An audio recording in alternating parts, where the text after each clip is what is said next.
In the bustling heart of a diverse American city, an encounter unfolds that will shake the foundations of power, respect, and racial dynamics. Picture this: a crisp autumn morning, leaves crunching underfoot as a sharply dressed man strides purposefully down the sidewalk. To the casual observer, he's just another professional on his way to work. But this is no ordinary citizen. It's the newly elected governor, a trailblazer who made history as the state's first black leader. As he approaches a busy intersection, a police cruiser screeches to a halt beside him. The window rolls down, revealing an officer whose face is etched with lines of suspicion and barely concealed disdain. What happens next will leave you questioning everything you thought you knew about authority, race relations, and the power of human dignity. Our governor, let's call him James, has faced his fair share of challenges on the road to this office. Growing up in a working-class neighborhood, he learned early on that respect isn't given, it's earned.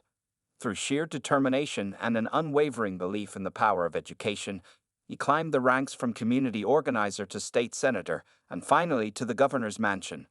But on this day, all his accomplishments seemed to evaporate in the face of one officer's prejudice. The cop's voice cuts through the morning air, sharp and accusatory. "Hey you, what are you doing in this neighborhood?" The words hang heavy, loaded with implications that make bystanders stop and stare. James feels a familiar tightness in his chest, a mixture of anger and disappointment that he's fought against his entire life. But he's not about to let this moment define him or the office he holds. With practiced calm, James turns to face the officer. "Good morning, officer," he begins, his voice steady and measured. "I'm on my way to work, just like everyone else here." The cop's eyes narrow, clearly not satisfied with this answer. He steps out of the car, hand resting ominously on his holster. The tension in the air is palpable, and onlookers begin to gather, sensing that something significant is unfolding before their eyes. What follows is a masterclass in grace under pressure, as James navigates a situation that could easily spiral out of control.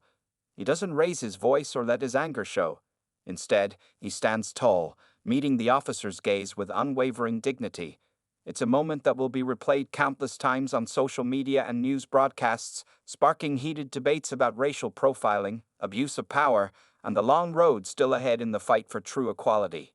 But this story isn't just about one man's encounter with prejudice. It's about a community coming together, about the power of bearing witness, and about the small acts of courage that can spark profound change. As the confrontation unfolds, something remarkable begins to happen.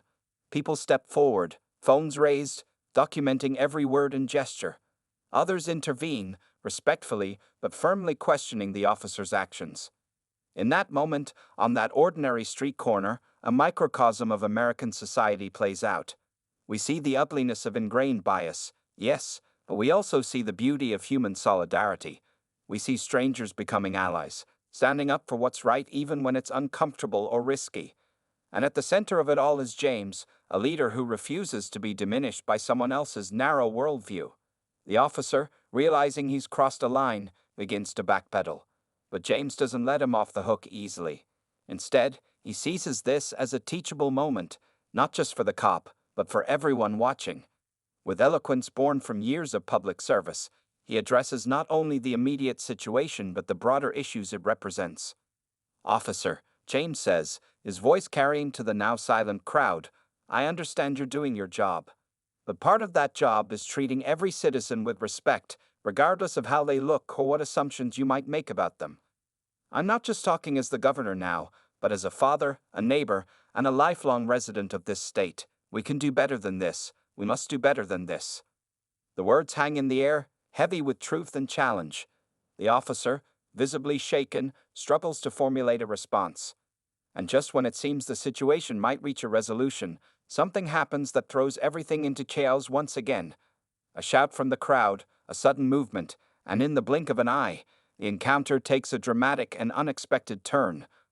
What unfolds next will leave you questioning your assumptions, examining your own biases, and ultimately, feeling inspired by the resilience of the human spirit. It's a story that reminds us that change doesn't always come from grand gestures or sweeping legislation. Sometimes, it starts with one person refusing to be treated as less than they are, and others finding the courage to stand beside them. As news of the incident spreads like wildfire across social media and news outlets, reactions pour in from all corners.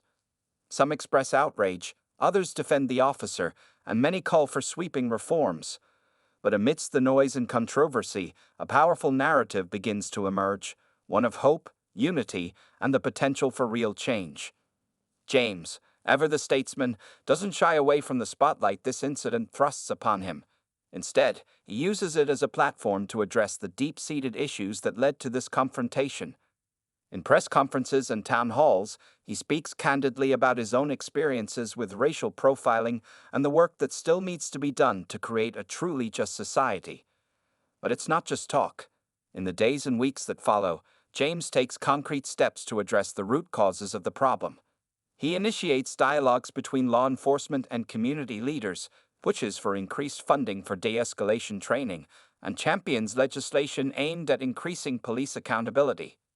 The officer involved doesn't fade into obscurity either. His journey becomes an integral part of this unfolding story, challenging viewers to consider the possibility of growth and redemption. Can someone overcome their ingrained biases? Is there room for forgiveness and education in the pursuit of justice? As our introduction draws to a close, we find ourselves at a crossroads. The incident on that street corner has sparked a movement, but its ultimate impact remains to be seen. Will it be a catalyst for lasting change, or will it fade from memory as the news cycle moves on to the next big story? The stage is set for a compelling exploration of race, power, and the complexities of human nature. But more than that, it's a story about hope. Hope that even in our most challenging moments, we can find the strength to stand up for what's right and the wisdom to learn from our mistakes. As we delve deeper into this remarkable tale, prepare to have your assumptions challenged, your heart stirred, and your faith in humanity renewed, because sometimes it's in our darkest moments that our true colors shine the brightest. And what happens next? Well, that's where our journey truly begins. As the dust settles from that fateful encounter, the city finds itself in the grip of a tense, electric atmosphere. The video of Governor James facing down the prejudiced officer has gone viral, sparking heated debates in living rooms, classrooms, and boardrooms across the nation. But for those closest to the incident, the repercussions are only beginning to unfold. Let's rewind a bit and delve deeper into the lives touched by this moment. James, our protagonist, didn't stumble into the governor's office by chance. His journey began in the same streets where he now faced discrimination, growing up in a neighborhood where sirens were a nightly lullaby and dreams often felt out of reach.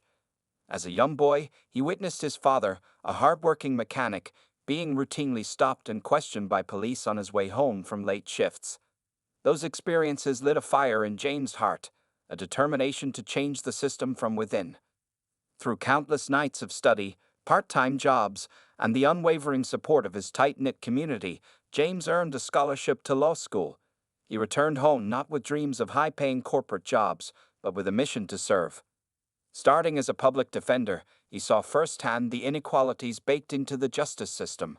It was here, in the fluorescent-lit hallways of the courthouse, that James honed his skills of persuasion and learned the delicate art of standing firm while building bridges. His rise through local politics was meteoric, but not without its challenges. For every supporter who saw hope in his vision, there were those who viewed his ascent with suspicion or outright hostility. The campaign trail was littered with racist dog whistles and thinly veiled threats. But James persevered, his message of unity and progress resonating with a coalition of voters tired of the old divisions. Now, as governor, James finds himself walking a tightrope.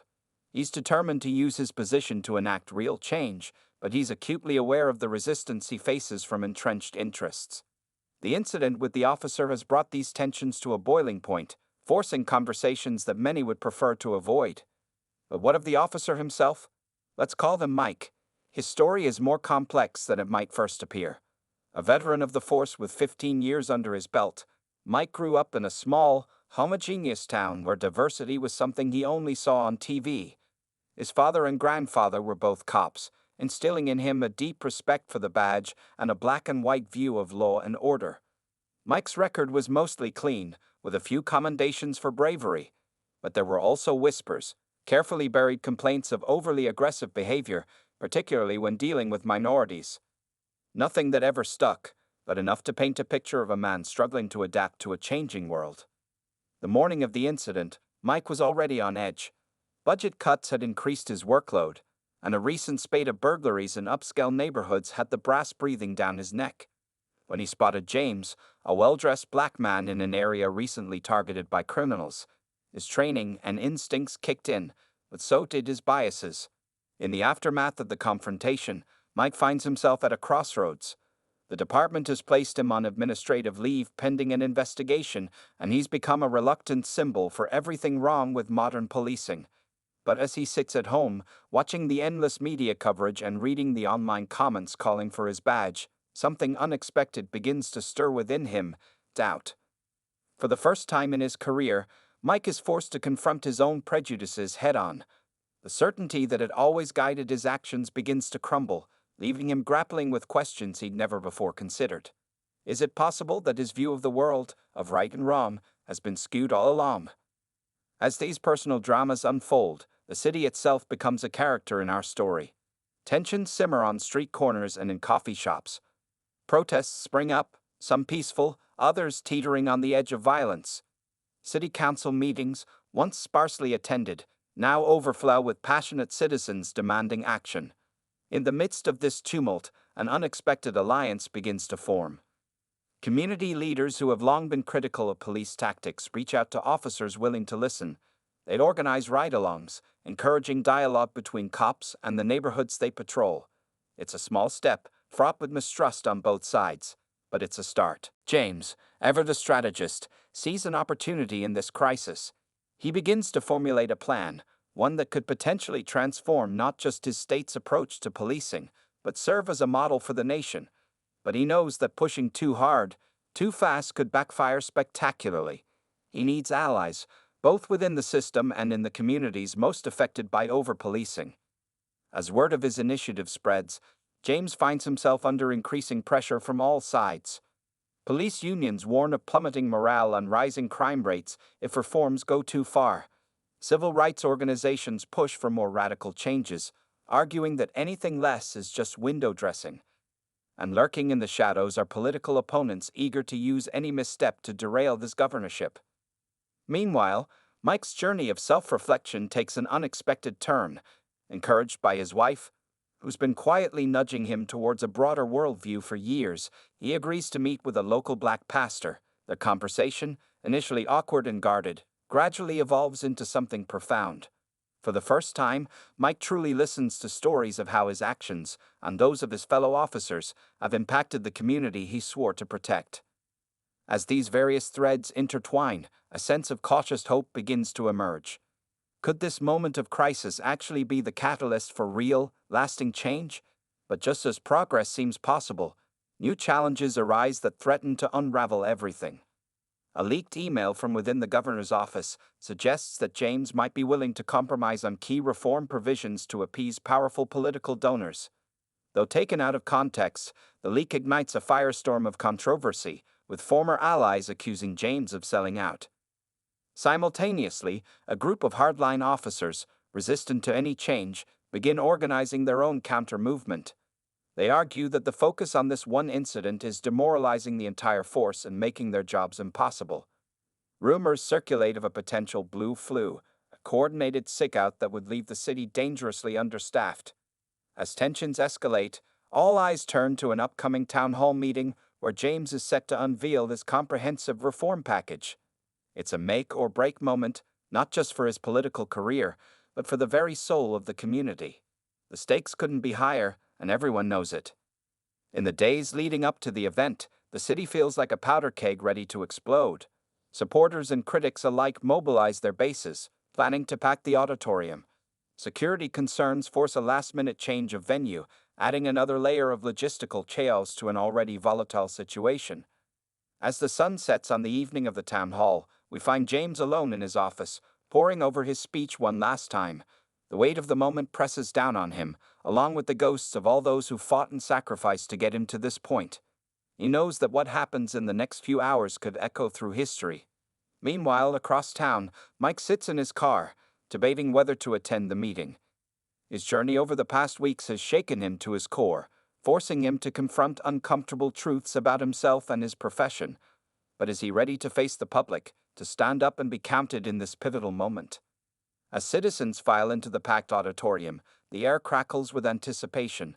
No one knows exactly what to expect, but everyone can feel that they're on the cusp of something momentous. The future hangs in the balance, waiting to be shaped by the words and actions of those gathered here tonight. And so, with bated breath, we prepare to step into that charged atmosphere, ready to witness the next chapter in this unfolding drama.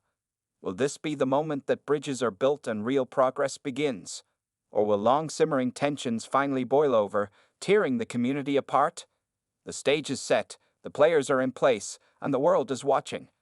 What happens next will determine the course of countless lives and perhaps the very future of justice in America. The town hall auditorium buzzes with nervous energy as people file in, their whispered conversations creating a soft rumble that fills the space. At the back, separated from the crowd, Governor James takes a deep breath, steeling himself for what's to come. His aide leans in, whispering last-minute updates and reminders, but James barely hears them. His mind is focused on the task ahead, bridging a divide that seems to grow wider by the day. As James steps onto the stage, a hush falls over the room. The spotlight feels hotter than usual, and he can see a sea of expectant faces, some hopeful, others skeptical, all waiting to hear what he has to say. He clears his throat and begins to speak, his voice steady despite the butterflies in his stomach. "Good evening, fellow citizens," James starts, his words echoing through the hall. "We're here tonight because our community stands at a crossroads. The incident that brought us here was not just about one man or one officer. It was a wake-up call, a mirror held up to our society, showing us where we've fallen short of our ideals." As James outlines his vision for police reform, the crowd's reactions ebb and flow. There are nods of agreement from some quarters, while others shift uncomfortably in their seats. In the third row, a group of officers in plain clothes sit with arms crossed, their expressions unreadable. Halfway through the speech, a commotion near the back of the hall draws everyone's attention. Mike, the officer from the incident, has arrived. He stands awkwardly at the entrance, clearly unsure if he should be there. A murmur ripples through the crowd as people recognize him. Some glare, others look curious. James pauses for a moment, then gestures for Mike to take a seat. It's an unscripted moment that speaks volumes. As James continues, he addresses the leak head-on.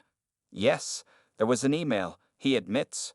"But let me be clear, I am not here to make backroom deals or water down the changes we need. I'm here to listen, to work together, and to make real, lasting progress." His words seem to ease some of the tension in the room, but the real test comes when he opens the floor for questions. The first comes from a young activist, her voice trembling slightly as she asks, "How can we trust that these reforms will be enforced? We've heard promises before." James takes a moment before responding. "Trust is earned," he says slowly. "I can't ask for your blind faith, but I can promise transparency every step of the way. We'll set up civilian oversight committees, publish regular progress reports, and most importantly, we'll keep having conversations like this one." As more questions come from all sides of the debate, it becomes clear that there are no easy answers. A veteran officer stands up, his voice gruff with emotion. "Governor, I've served this community for 20 years. Are you saying we've been doing it all wrong?" James meets the officer's gaze. "No, that's not what I'm saying at all. Many of you have served with honor and distinction, but we must also acknowledge that the system itself needs updating. This isn't about blame. It's about making things better for everyone, officers and citizens alike." As the town hall progresses, subtle shifts begin to occur in the room. People who came in with firmly held positions start to listen a little more openly. The us versus them mentality begins to soften, if only slightly. It's not a dramatic change, but it's a start. Meanwhile, across town, a very different meeting is taking place. In a dimly lit bar, a group of officers who chose not to attend the town hall are gathering. They're the hardliners, the ones who see any reform as a betrayal of the badge. Their leader, a grizzled sergeant named Tom, pounds his fist on the table. "This is how it starts," he growls. "First, they'll tie our hands with new regulations. Then they'll start second-guessing every decision we make out there.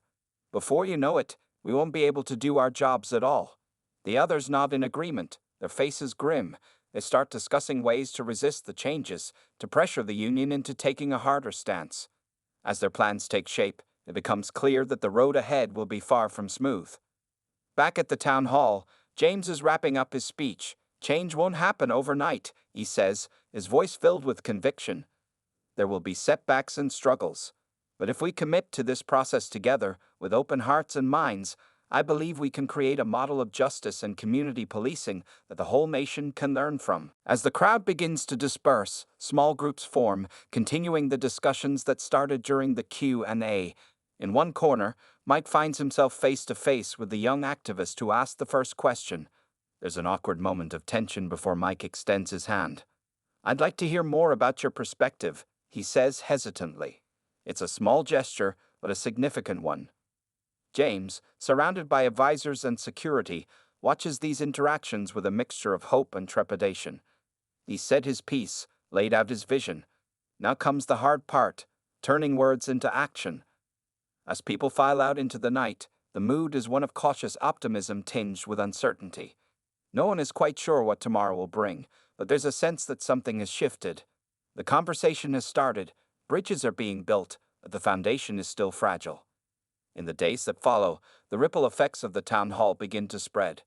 Local media dissects every word of James's speech, while social media buzzes with debate. Some praise the governor's courage, while others accuse him of not going far enough. The police union issues a carefully worded statement, neither fully endorsing nor rejecting the proposed reforms. James throws himself into the work, meeting with community leaders, police officials, and experts in criminal justice reform. He's determined to strike while the iron is hot, to capitalize on the momentum generated by the town hall. But with each meeting, the complexities of the task ahead become more apparent. Mike, inspired by his brief interaction at the town hall, starts reaching out to other officers, trying to gauge their feelings about the proposed changes. He finds himself caught between two worlds, his old certainties crumbling, but not yet sure where he stands. As weeks pass, small changes begin to take effect. New training programs are introduced, focusing on de-escalation techniques and community engagement. Body cameras become standard issue, and a civilian review board is established to investigate complaints against officers.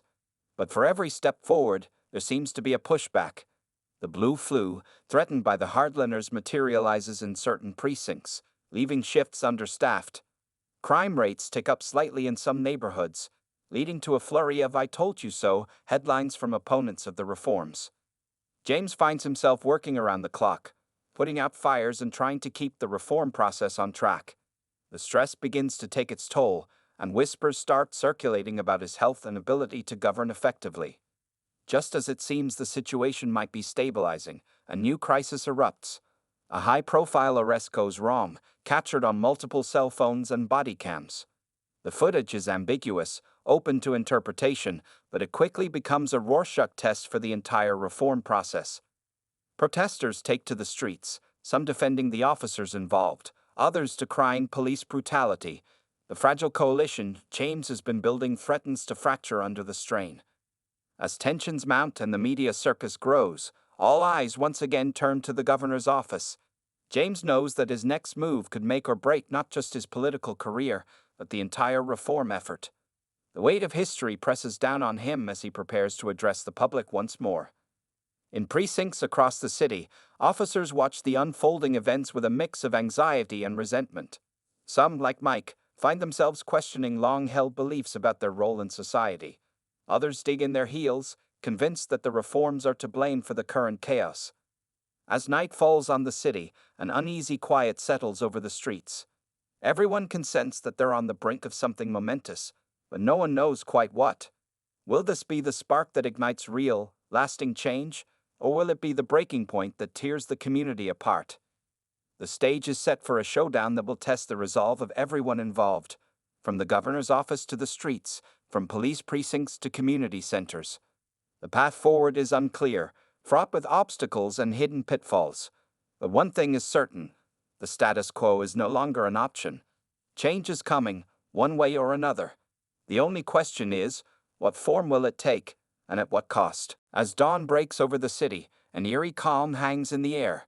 The streets, usually bustling with morning commuters, are eerily quiet, It's the calm before the storm, and everyone can feel it. Governor James stands at his office window, watching the first rays of sunlight paint the skyline. He hasn't slept, his mind racing with the challenges ahead. His phone buzzes incessantly, advisors, community leaders, and reporters all demanding answers. But James knows that his next move needs to be carefully considered. One wrong step could undo all the progress they've made. Across town, in a small diner, Mike sits nursing a cup of coffee. He's in uniform, ready for his shift, but his mind is elsewhere. The events of the past few weeks have shaken him to his core. He thinks back to that fateful encounter with the governor, replaying it in his mind. How different things might have been if he'd just taken a moment to think before acting. As he ponders his role in the unfolding drama, he notices a group of protesters gathering across the street, their signs demanding justice and police accountability. Meanwhile, at the police headquarters, Chief Rodriguez is facing a near mutiny. A group of officers, led by the hardline Sergeant Tom, are refusing to go on patrol unless the reform measures are rolled back. "We're not social workers," Tom growls, his face red with anger. "We're here to enforce the law, not hold hands and sing Kumbaya." The chief, caught between her duty to the force and her commitment to change, feels the weight of the moment pressing down on her. As the morning wears on, tension in the city ratchets up notch by notch. Social media is ablaze with rumors and speculation. Videos of the recent controversial arrest are being dissected frame by frame, with competing narratives emerging. Some see clear evidence of police overreach, while others argue the officers were justified in their actions. At City Hall, a hastily convened emergency meeting is underway. Council members argue heatedly about how to respond to the growing crisis. Some push for a hardline approach, calling for a curfew and increased police presence on the streets. Others advocate for restraint, worried that a show of force will only escalate the situation. The mayor, usually a strong ally of Governor James, is wavering under the pressure. Back in his office, James receives word that several national civil rights leaders are en route to the city. Their presence could be a game changer, lending weight to the reform movement. But it could also be seen as outside interference, further inflaming tensions with the police force and their supporters. As noon approaches, the city holds its breath. A major protest is planned for 2 p.m. in front of the police headquarters. Organizers are promising a peaceful demonstration, but fears of potential violence loom large. Reports start trickling in of small skirmishes breaking out in various neighborhoods. Governor James knows he needs to act, and act soon.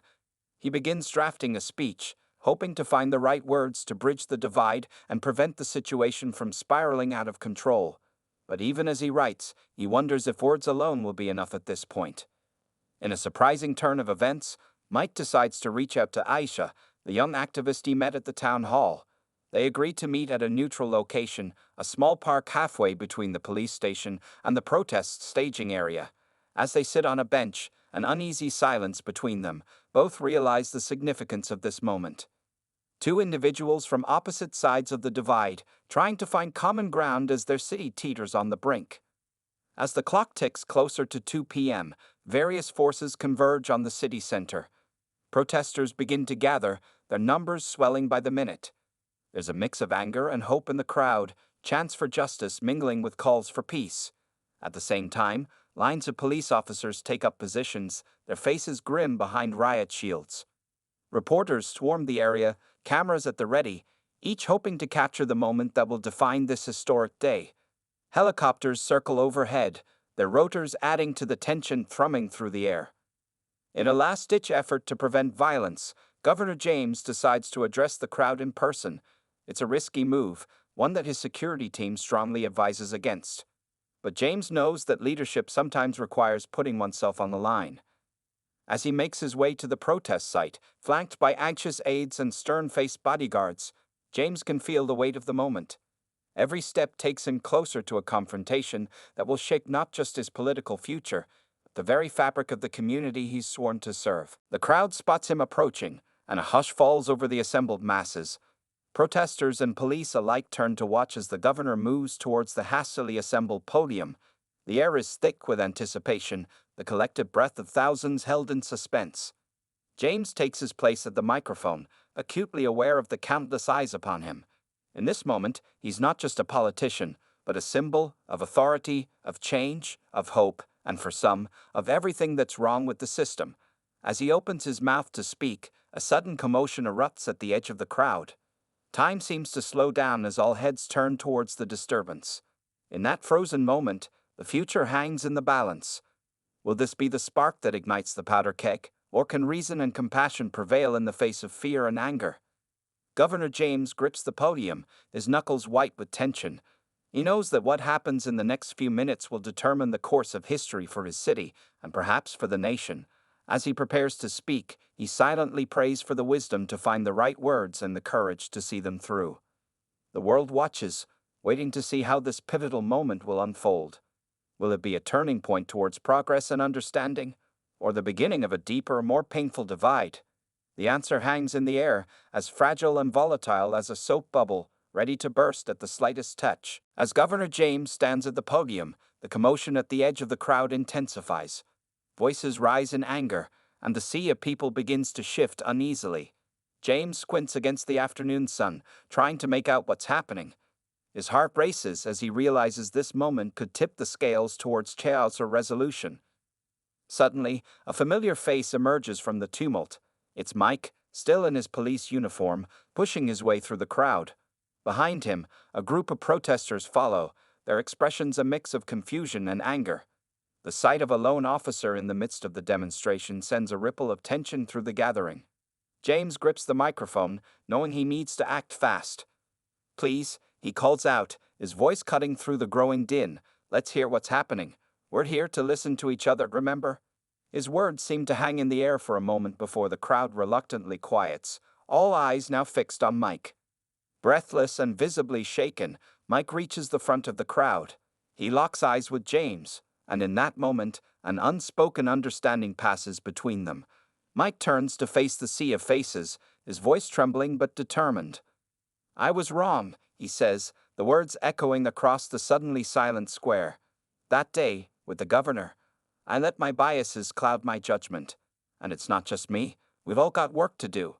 A murmur ripples through the crowd. Some nod in agreement, while others shift uncomfortably. The protesters who followed Mike look unsure, caught between their anger and this unexpected moment of vulnerability. James seizes the moment, stepping away from the podium and approaching Mike. "This," he says, gesturing to the officer, "this is what courage looks like. The courage to admit when we're wrong, to face our mistakes, and to commit to doing better." As James speaks, movement at the far end of the square catches everyone's attention. A line of police officers, led by Chief Rodriguez, is approaching. The crowd tenses, some reaching for their phones, anticipating conflict. But the chief's next move surprises everyone. She removes her hat and gun belt, handing them to a nearby officer. Then, slowly and deliberately, she walks towards James and Mike. The symbolism isn't lost on anyone, the head of the police force, voluntarily disarming herself in a gesture of peace. The chief joins James and Mike at the front of the crowd. "We're here to serve and protect," she says, her voice carrying across the square. "All of you, and we've fallen short. But we're committed to change, real change. Not just words, but actions." As the three figures stand together, the governor, the officer, and the police chief, a palpable shift occurs in the atmosphere. The anger that had been simmering begins to give way to something else. A cautious hope, perhaps, or at least a willingness to listen. But just as it seems the situation might be diffusing, a shout comes from the back of the crowd. It's not enough. A group of hardline protesters push forward, their faces twisted with fury. "We've heard promises before. We want action now." Simultaneously, at the police line, Sergeant Tom and his faction begin to move, their hands hovering near their weapons. The delicate balance threatens to tip into chaos once more. James knows he has seconds to act. He steps forward, placing himself between the advancing groups. "Stop," he commands, his voice ringing out with an authority that surprises even him. "Look around you. Look at what we're on the brink of doing. Is this who we want to be?" For a breathless moment, it seems his words might not be enough. The opposing groups continue to advance, the space between them shrinking dangerously. The entire square holds its breath, witnesses to a moment that could define their city for years to come. Then, From the crowd, a new voice rises. It's Aisha, the young activist, pushing her way to the front. She positions herself next to James, facing the angry protesters. "He's right," she calls out, her voice clear and strong. "This isn't the way. We came here for justice, not violence. We can't demand change while repeating the same old patterns." Her words seem to hit home. The advancing groups hesitate, the momentum of their anger faltering in the face of this unexpected alliance. James, Mike, Chief Rodriguez, and Aisha stand together, a living symbol of the very unity they're fighting for. The tension in the air is palpable, a live wire of emotion and possibility. Everyone present can feel the weight of the moment, the sense that they're standing on the precipice of something monumental. Will reason prevail, or will the gathered frustrations of years boil over into chaos? As the sun begins to dip towards the horizon, casting long shadows across the square, James steps up to the microphone once more. He knows that what he says next could make or break this fragile moment of potential. The eyes of the city, indeed, of the nation, are upon him. He takes a deep breath, searching for the words that could bridge the divide, that could turn this powder keg moment into a foundation for real, lasting change. As he opens his mouth to speak, a hush falls over the crowd. Even the wind seems to hold its breath, waiting to see which way the scales of history will tip. In this suspended moment, the future hangs in the balance. Will this be remembered as the day a community came together to forge a new path? Or will it go down in history as yet another missed opportunity, another step towards deeper division? The next few minutes will tell, and everyone present knows they're witnessing a turning point in their city's story. James begins to speak, his words carrying the weight of hope, determination, and the understanding that true change requires more than just one moment of unity. It demands ongoing commitment, difficult conversations, and the willingness to do the hard work of building trust. As his voice rings out across the square, the crowd listens, poised between the pain of the past and the possibility of a different future. Governor James's words flow with a power and sincerity that captivates the crowd. "We stand here today," he begins, "not as enemies, but as members of one community. Our pain, our fears, our hopes, they're all interconnected. The changes we seek won't come easy, but they must come, and they will only come if we work together." As he speaks, a remarkable transformation begins to unfold. The tension in the air starts to dissipate, replaced by a sense of collective purpose. Even the most hardened skeptics in the crowd find themselves nodding along, caught up in the vision James is painting. From this day forward, James continues, his voice gaining strength, "We commit to a new path, one where our police force works hand in hand with the community it serves, where accountability isn't just a buzzword, but a lived reality, where every citizen, regardless of their race or background, can trust that they will be treated with dignity and respect." He outlines a series of concrete steps, from comprehensive de-escalation training for all officers to the establishment of a diverse civilian oversight board with real power. Each proposal is met with growing enthusiasm from the crowd. As James speaks, Chief Rodriguez steps forward, adding her voice to his. "As head of the police force, I pledge to you that these aren't empty promises. We will retrain, we will reform, and most importantly, we will rebuild the trust that has been broken." The crowd's energy shifts palpably. What began as a protest is transforming into something else. A collaborative meeting of minds, a community coming together to forge a new future. Even Sergeant Tom, the voice of resistance within the police force, finds himself moved. He approaches the microphone, his face a mix of emotions. "I've been a cop for 25 years, he says gruffly. "I thought I knew everything about this job, but I'm ready to learn. If we're going to do this, let's do it right." The crowd erupts in cheers, the sound of hope drowning out the last echoes of anger and fear. As the sun begins to set, casting a golden glow over the gathering, it seems the crisis has been averted. A new spirit of cooperation and understanding has taken hold. People who hours ago were on opposite sides of a divide are now shaking hands, exchanging contact information, making plans to work together. James, Mike, Aisha, and Chief Rodriguez stand together, a living symbol of the unity they've achieved. The media captures the moment, cameras flashing as they immortalize this turning point in the city's history. But just as it seems the story is reaching its triumphant conclusion, an unexpected figure pushes through the crowd. It's an elderly man, his face lined with years of struggle and disappointment. He makes his way to James, his eyes brimming with tears. "Governor," he says, his voice quavering, "I've lived in this city for 70 years. I've seen promises made and broken. I've seen hope rise and fall. How can you guarantee that this time will be different?" A hush falls over the crowd as they await James's response. It's a fair question, one that cuts to the heart of the challenges ahead. James pauses, considering his words carefully. "Sir," he begins, "I can't guarantee anything. Change, real, lasting change, isn't something that happens in a single day or with a single speech. What I can promise you is this. Every day that I'm in office, every day that I draw breath, I will work tirelessly to make these promises a reality. And I'm asking each and every one of you to hold me accountable, to hold all of us accountable." He turns, gesturing to the diverse group gathered around him, police officers, activists, community leaders. "This isn't the end of our journey. It's just the beginning. The real work starts tomorrow, and it won't be easy.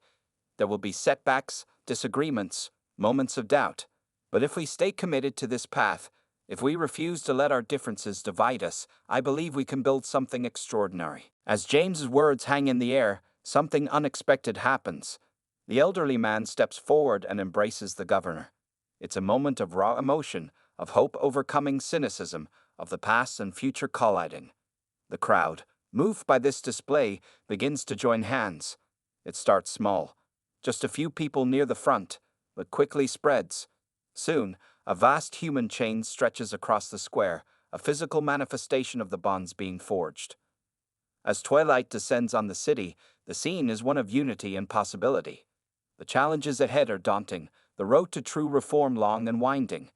But in this moment, on this day, a spark has been lit. A community has chosen hope over fear, collaboration over division. The story of the black governor and the police officer has become something larger, a catalyst for change, a reminder of the power of empathy and understanding.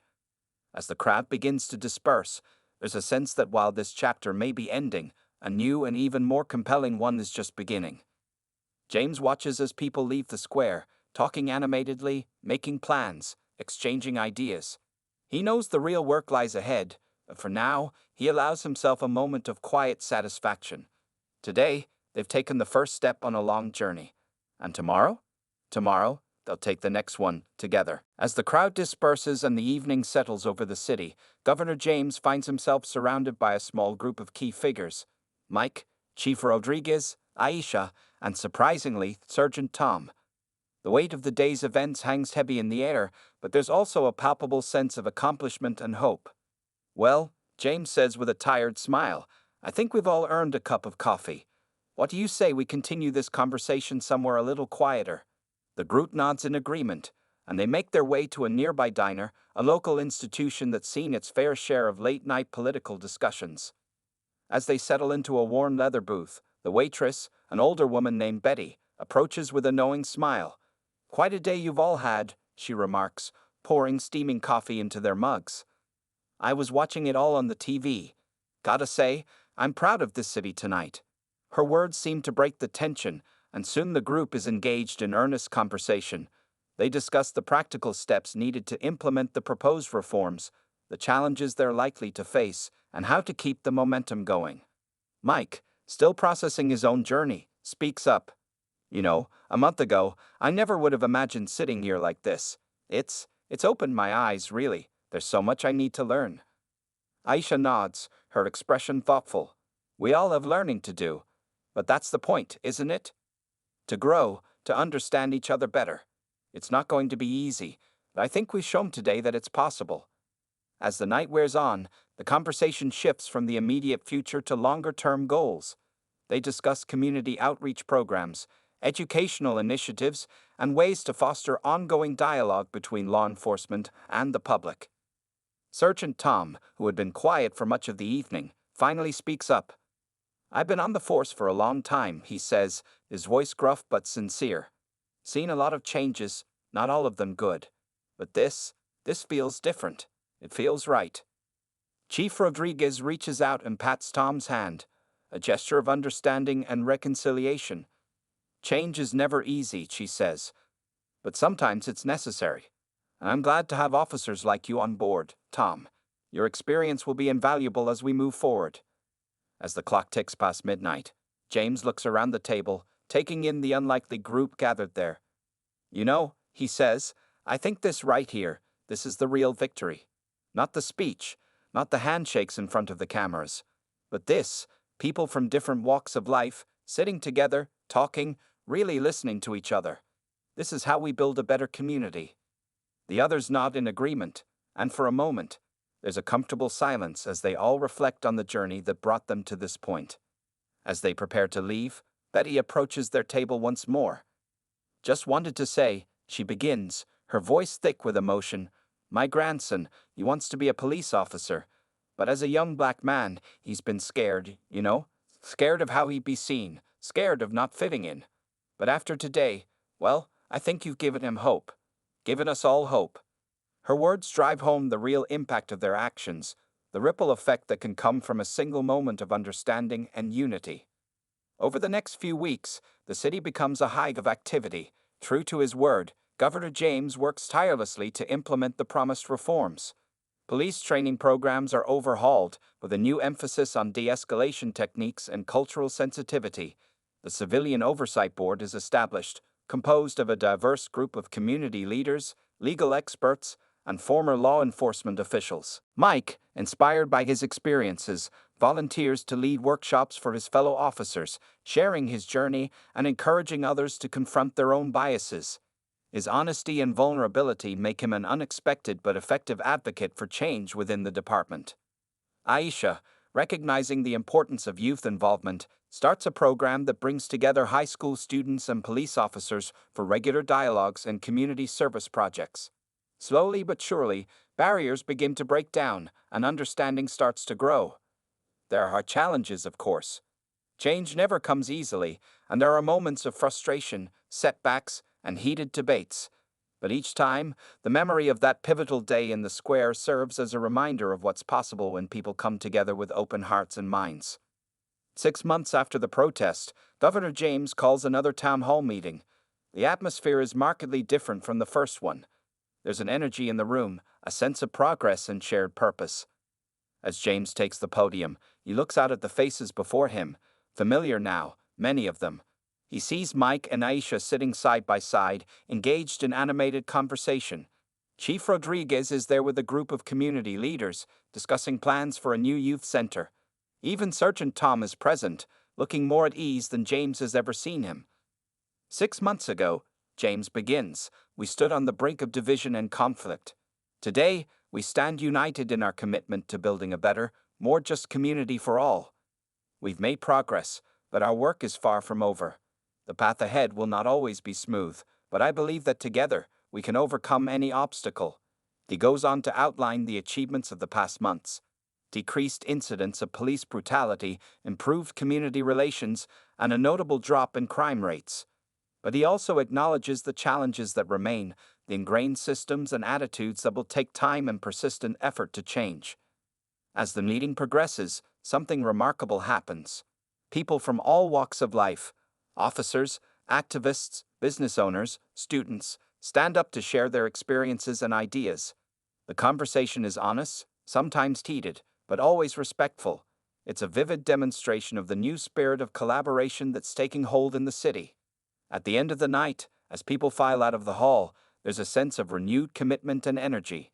James finds himself standing with Mike, both of them watching the diverse crowd mingling and chatting.